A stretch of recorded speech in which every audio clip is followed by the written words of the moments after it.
Hello, hello. Welcome back to Wellness with EAC. If you are returning, so excited to have you. If this is your first time, so glad to have you on the show. My name is Nicole Guanzura, and I have the distinct honor of being your host. On this podcast, we talk about career wellness, we talk about our faith journeys, and how those intersect and affect our personal and professional journeys here on Wellness with EAC. On today's podcast episode, I am so excited to have our guest. Once you hear her talk, you hear her story, you are just going to be so excited. So, you want to have a pen and paper ready or your best listening ears on if you are on your daily commute, because Portia is about to drop some gems. I'm not going to say too much about her. She's going to tell you more about herself, but let me tell you something. If you want to get your LinkedIn act right, if it's time for you to turn it around, this is the episode you have been waiting for. So, without further ado, I welcome our amazing guest for today, Portia Obeng. Portia, tell us about you. Welcome to the show. Thank you so much. Such a lovely introduction. Fantastic. Thank you so much. I hope I deliver for the people. But thank you. Yes, my name is Portia Obeng. My parents are originally from a country in West Africa called Ghana. They came to the States. They had me and my two younger brothers. I live in Washington, D.C. I went to undergrad, which sometimes I'm like, oh, it's the pros and cons of undergrad.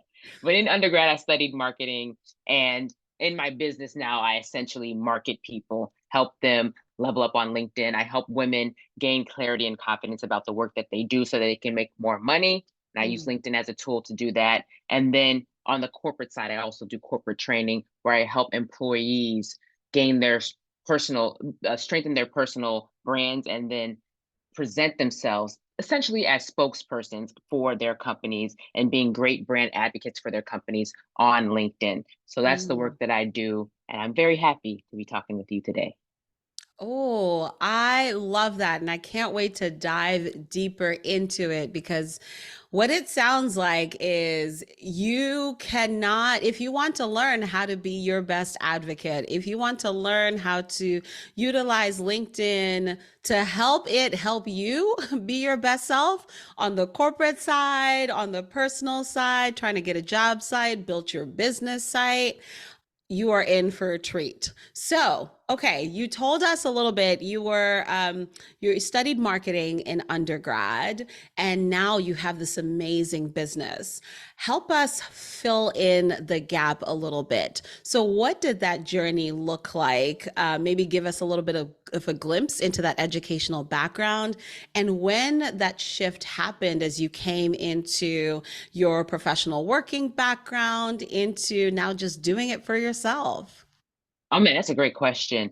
I tell young people all the time is to just try things out, because I did study marketing in undergrad, and then I had my first job as a business analyst for a major retailer. That was a terrible job. I was awful at that job. Oh my gosh.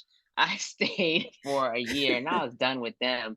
But as you go into these roles and do these different things as you're figuring out your career, you realize what you like and what you do not like, and then Mhm. what you're good at and what you're not good at. I was not good at that job. And because I wasn't good at that job, I spent time figuring out what I could do with my free time at work, because definitely wasn't giving them all of my time. I was not working more than 40 hours. I wasn't interested in nobody's happy hours. I didn't want to be friends with those people. I was like, I'm Mm. going to build a community outside of work, which I did. And so I started doing blogging, and I Mhm. wrote for a local website, and they paid me per the number of views that I got on my articles. So that being said, I had to learn how to do photography. So I learned how to do my own photos. And then I had to promote my article so that I could get more views on it. And that's when I started to Mm. learn how to use social media. Mhm. Then from there, I was able to leverage that experience I had in my side hustle to get a full-time job at a small nonprofit doing social media. And that's really where I got my start in social. And it was during a time, it was way back in the day, way, way, way back in the day, during a time when companies were really trying to figure out how to use social within their marketing and communication strategies. So I got to Hmm. learn a lot in that first role that I had, but that place was also a hot mess. So I had to leave them as well and go on to a new place. And so just throughout my career, I've always had side hustles. I've never given my all to a company. I tell people I'm a millennial, but I have that Gen Z energy. I walk so they can run because I wasn't interested in none of that other fluff of being at a job.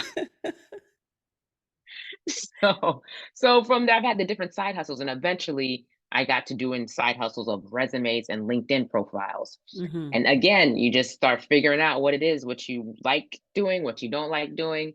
And I realized I don't really like doing resumes, but I like doing Hmm. the LinkedIn profiles. So I did the one-on-one LinkedIn profiles, and then I had, thank God for a blessing of an opportunity to present for a local organization in DC, Hmm. where I was like, oh, I really like teaching as well. So I incorporated that element into my business. And so I do one-on-one in corporate training as well. All I hear are transferable skills upon transferable skills upon transferable skills, and also no experience left behind. Oh, I like that. I love it because you know what? In each position that you had, in each role, you knew what you wanted Mhm. and you knew what you didn't want. You knew how to get the professional etiquette side of things, but also realize, hey, I have boundaries around some of these things. There are just some things I'm Mhm. not going to do. Am I going to get the work done? Absolutely. Am I going to make sure I show up and I'm going to give you what I've got? Absolutely. But once my 40 hours are up, I'm out. I'm going to do what I need to. I used to be like, peace up, A-Town down. I'm leaving y'all. Had enough. I'm leaving. And then can we also get that t-shirt that says a millennial with some Gen Z energy? Because that needs to be a quotable somewhere. That's yeah, that's me. That's me. You know what? I don't think people are going to forget that at all, Oh, because that is stuck in my head now. But I just hear how you are able to pivot and shift, because now when you tell somebody that there is no distinct career path anymore, even if mhm. you are talking, our guest 2 weeks ago, she was talking about her journey through medical school and something that usually is a distinct path, that this is what you study, this is what you do. And then she just decided, I've had enough, and took a left turn and exited out of that situation. I love it. And it's okay. Yeah, She's trying something new, doing something new. So I appreciate that you're showing what that looks like. You can learn new skills. You can use the background that you have in order to do something more that you like. And leverage that into new opportunities, leverage that into positions that maybe don't exist at the time, or the way that you're able to market yourself into a right. role. And honestly, with the way the market is set up right now, if you can't get a little creative, it's going to be Yeah. really hard to land somewhere. Yeah, yeah, I completely agree. I completely agree. I was telling somebody the other day about yeah the way the job market is. People are like, oh, the job market is wild. It's out of control. I'm like, well, you make your job search wild and out of control. Do you know what I'm saying? Like it's not fair. We know it's not Mm. fair of all the things that are happening now. But you know what I'm saying? Sometimes you just got to do what you got to do. You do. You do. So thank you for just being a living example of that. It's really cool to see that come to life. So now tell me, what are you most proud of in this season of life right now? What's giving you the hey, high five to me? I am happy about that. I did that. Oh, that's a great, great question. I would say now it's probably my consistency with trying new things to help me get to my end goals. I think that's Hmm. probably what I'm most excited about. I recently did a session where this woman she talked about the difference between fixed mindset, growth mindset, Mm. and a lot of the times I know for me, I feel like, oh, I'm not trying to learn any new things. Like I don't have time for this. I don't want to do these things. But then when you think about your life and the stories that you're really proud of the most, it's like where you grew, even though it may Mm-hmm. have been challenging, at least you tried the thing to help you out. So I've been trying new things to help me get closer to my goals and Mm-hmm. having what I've been trying to say is have more of an expanded, open mindset, Mm, changing the ways I think about things. So rather than saying, oh, I'm not good at this, being like, okay, this is an opportunity for growth, mm. or I can find somebody else to do it for me. So being more open to possibilities and opportunities and saying more yes and rather than uh, you know. Okay. And two key things there. You're talking about that accountability, and how you just embrace the opportunity as an opportunity for growth, because if you're going to be successful as an entrepreneur, as you're building this business, you're going to fail a few times. You're going to pivot a few times.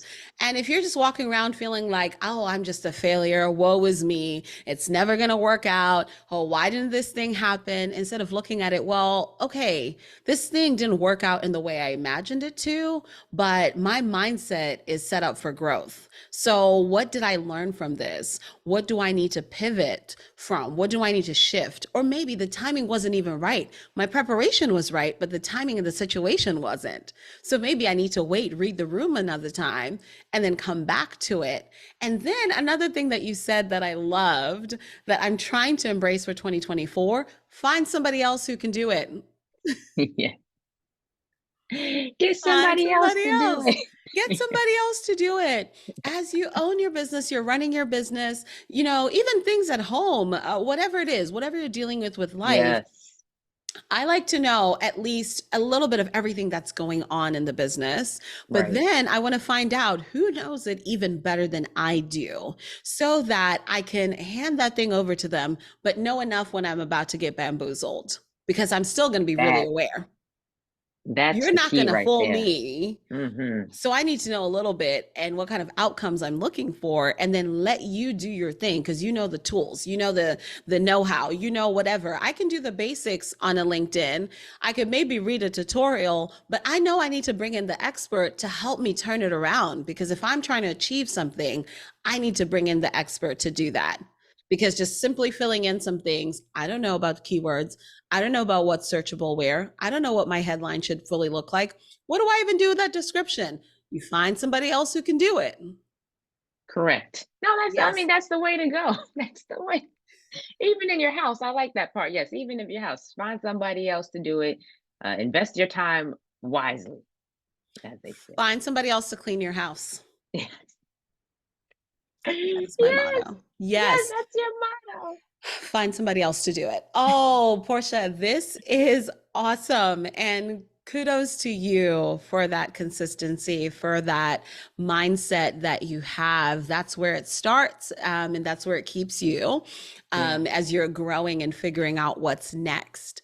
So now, tell me a little bit. So you talked about this thing that you're really, really proud of. What about something that you've had to overcome, whether it was a challenge, something you looked at as adversity?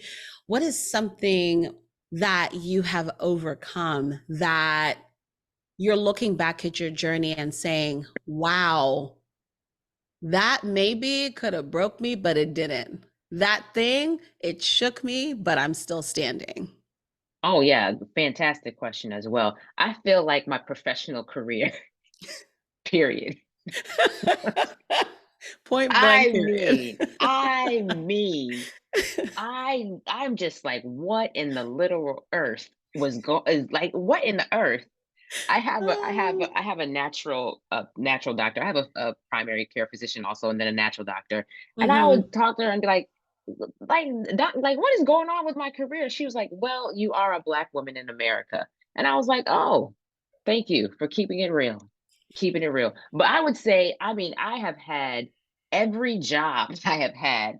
My first job where I was at that retail, Mm-hmm. retail industry, there was a woman who was the head of the department. She was verbally abusive to me. Mm, I was distraught every day going to work. I was like, why? I was a kid too. I was like, why mm, is this grown woman being so mean to me? Oh my goodness, that was terrible. So I had to leave that job. Then in mm-hmm. my next job, it was another woman. She was a nightmare to me. I called her Miranda Priestley. If you've seen The Devil Wears Prada, you know I that is have. the the, Yes. the terrible boss. She was Miranda Priestley. She was so terrible. She didn't like me. She, at the time, this was when social media was still like relatively new and ramping up for companies to use.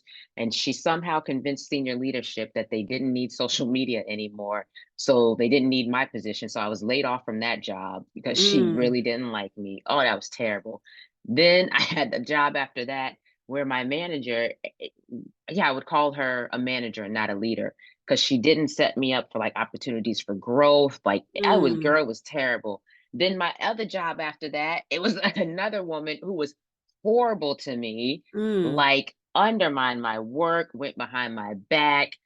By the time I left, people were like, "Oh my gosh, I can't believe you lasted that long with her." And I was looking around like, y'all saw me Y'all getting saw me drowning. Couldn't abused even by this throw a lady. life raft. Oh my gosh. These jobs. Oh my goodness. But yeah, Mm, when I was in the valley of those times, oh mm-hmm, man, I'd be so sad. Like, why is this happening to me? But I think looking back, it's more so, I guess I just have to trust, which I'm still, working on a growing mm-hmm, and evolving relationship with God. It's like mm, trusting that all of those things were leading me to start my own business and be serious about it. Because I mm, was like, it can't be this bad. Like, I can't have every job be this terrible. mm, But I think looking back, it was like, okay, well, I needed those experiences to really do what I'm meant to do and to help a lot of people and use my gifts and my talents. Because let me tell you, that last job wasn't using any gifts or no talents at all whatsoever. So here I You are using the talent of the Artful Dodger. am. Artfully dodging those jabs. Oh my God. Artfully dodging, and also trying to pull in all the etiquette you had not to say something crazy, and then it turns around on you. So Yeah. Oh there's yeah. some skills, but more defensive skills, more skills you shouldn't have to be using on the job. More like, you know what? Somebody tries to fight you on the street or you're at the gym. Like those are skills for there. That's where those defensive art skills, the artful dodger should be happening, not in the Right. workplace. But Right. unfortunately, this is real, right? Yeah. And the reality that you also mentioned that it can also happen back to back, right? Sometimes that grass, you're like, okay, the grass could be a little bit greener. It's not going to happen again.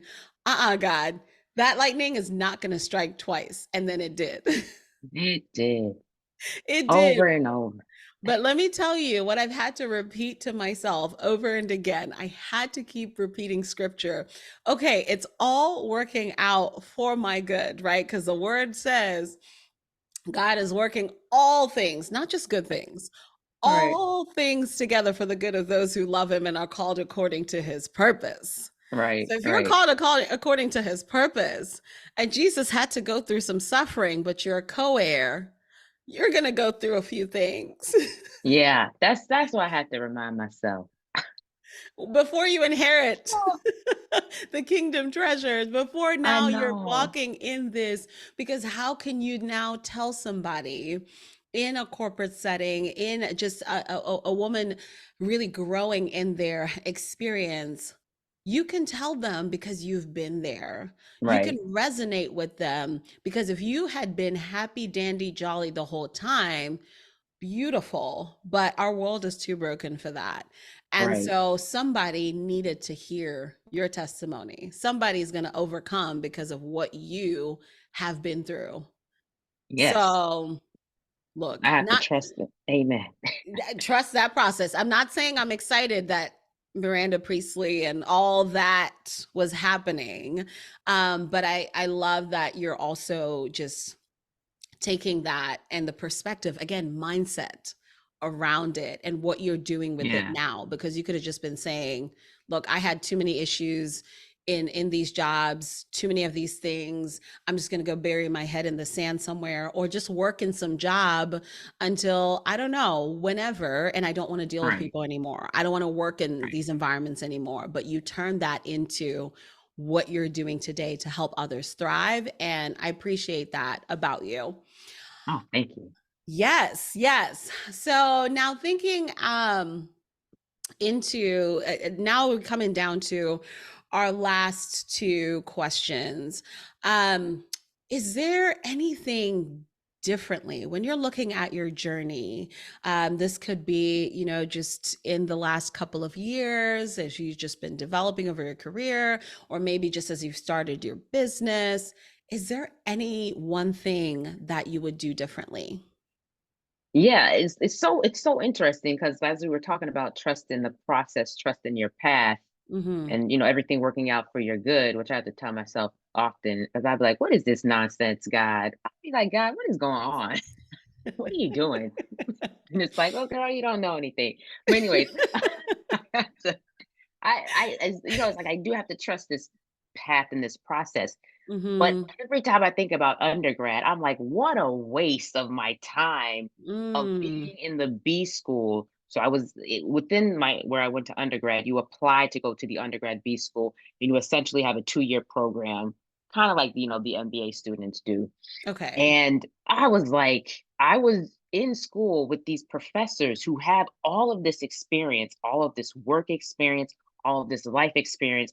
I didn't go to office hours to talk about Mm. life.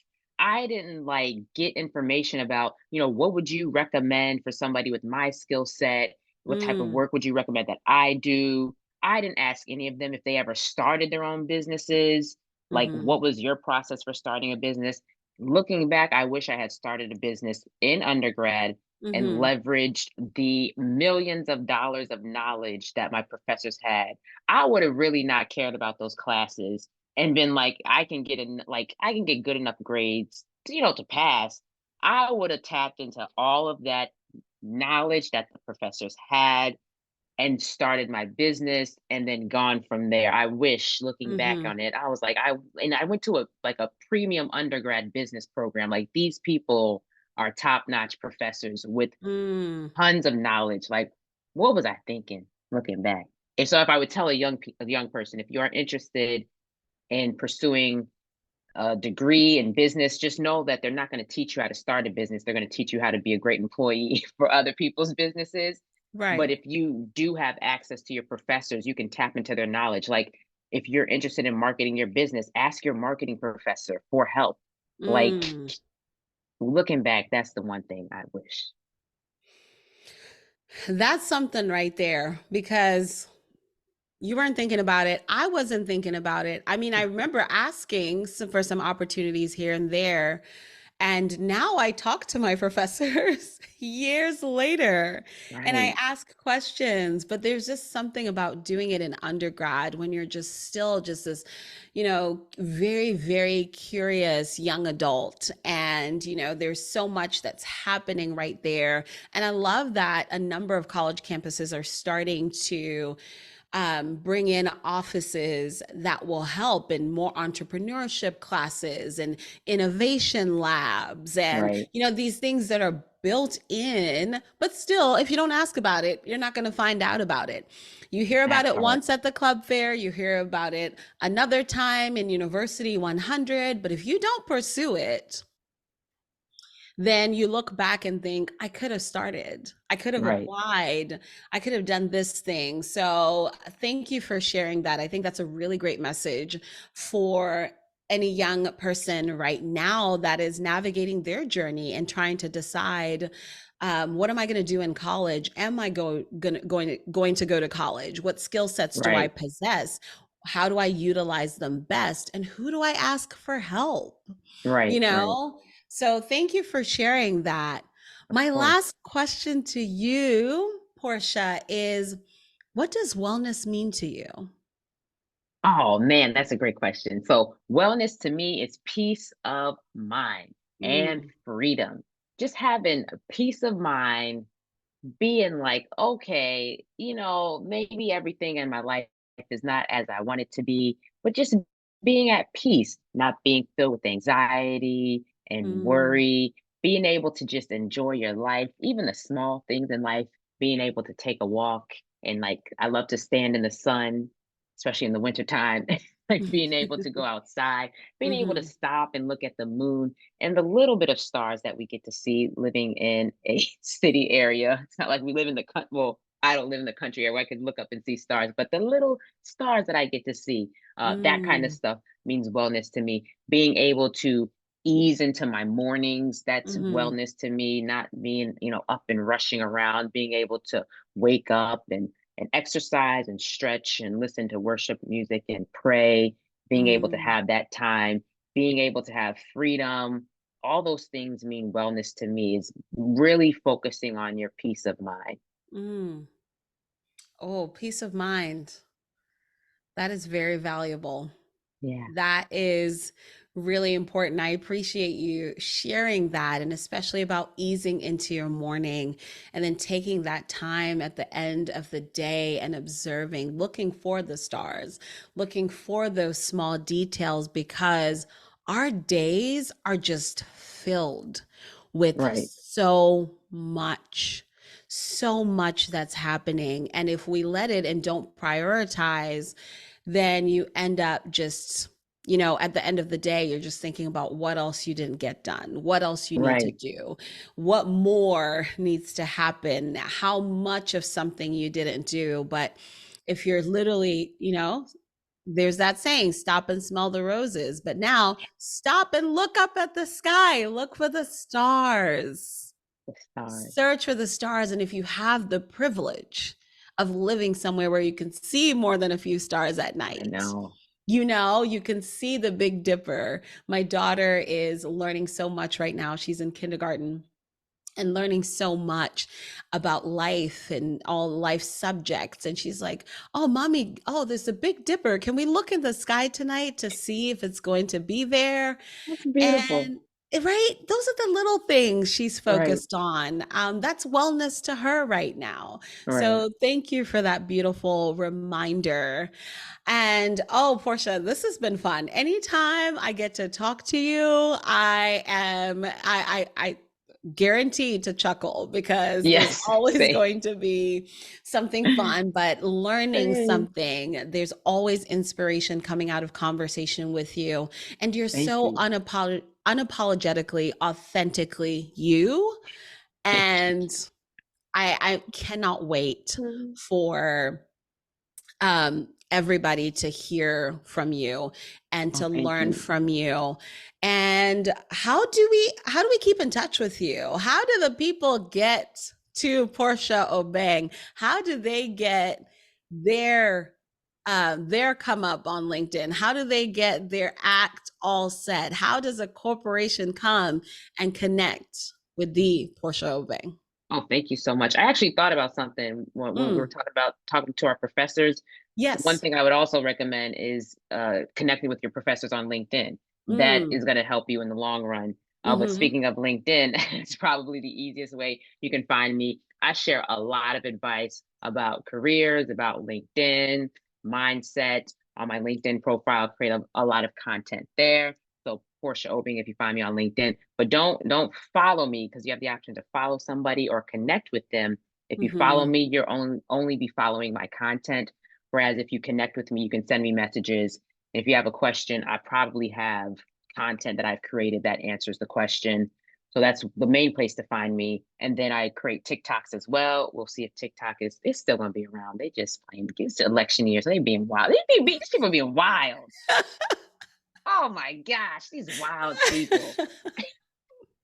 But anywho, I create TikToks as well, where I share a lot of information about LinkedIn and your Mm, career. And then also, I share information about resources for women business owners. I share a lot of that as well on TikTok. So you can find me there, Portia O, on TikTok. And then my website, portiaobing.com. And then I have a newsletter that you can subscribe to as well. I send it out every other week. It's mostly inspirational, and I share some mhm. resources in the newsletter as well. And then, oh, and then I'm having a LinkedIn course that's going to be coming out, and by God's grace. Now that is something we pray on every day, that we will finish the Yes. course. Okay. We got to finish the course. All right. So that people can, if they aren't able to work with me one on one, they can access the LinkedIn course and update their profile in their own time. And those are all the ways. Oh, I love that. And thank you for just sharing the many ways, right, that people can get in touch with you, but also if they're not able to connect with you one on one, right? There are those ways to do it. The course, they can have you right in their back pocket, right? And there's content that they can reference. And then when they want to hire you, they know how to do that as well. So if you are on your commute, don't worry about making a note of it. We're going to have that in the show notes. We're also going to have all of her contact information on our website. And if you're connected with me on LinkedIn, you can also get all of Portia's information from there. Her and I are connected. So you can find her there as well. Portia, thank you, thank you, thank you for gracing us with your presence. Of course. Really appreciate you being on the podcast and excited for your course to come out and just wishing you the very best in success. It's been such a joy. Oh, thank you so much for having me, and congrats to you on launching your podcast, on doing the thing that you said you were going to do. And you're going to help so many people. I can't wait. Oh, I can't. You're going to be on Tamron Hall Oh, you helping know people. what? That's the goal. You keep telling me about it. Let's speak it into life. I'm It's excited. happening. Tamron, It's if happening. you're hearing this, right, I'm ready. Thank you. Thank Oh, you. thank you, Portia. Have an amazing rest of your day. All right. Thanks. Bye. Bye.